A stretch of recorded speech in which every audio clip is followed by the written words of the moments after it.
Tetapi apabila sampai masanya kepimpinan memberikan keputusan, ini keputusan kita dukung, walaupun kita tak suka, itu kita sebut sebagai disiplin parti. Itu red line dia lah. Itu red line Bila dia. dah letak, kalau kita dalam keadilan ini, apa red line kita yang ini dah lebih ni. Apa-apa di situ yang mungkin Presiden boleh highlightkan dalam ucapan nanti. Never toe the line, Dr. Fauzi. Never toe the line. Jangankan kata parti politik, parti tapue pun never toe the line. Kita kena jelas, kita duduk di dalam organisasi. Tak kisahlah parti politik walaupun parti jual kuih. Dia tentu ada peraturan, dia tentu ada perlembagaan, dia tentu ada mekanisme SOP yang mesti kita patuhi dan kita hormati.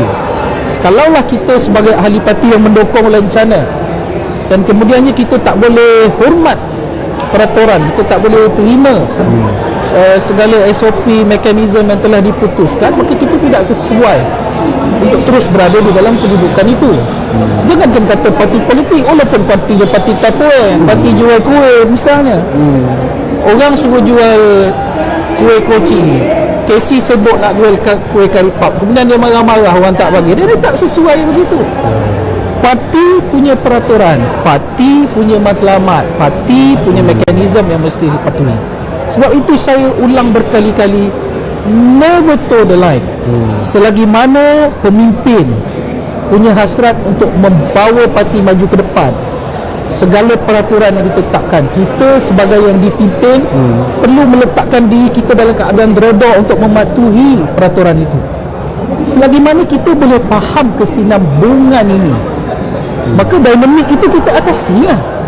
Kalau katakanlah kesinambungan ini kita tak boleh faham, dan kemudiannya kita menggunakan dinamik ini menjadikan ributnya sehingga tertumpah kedua cawan, ini akan ada masalah.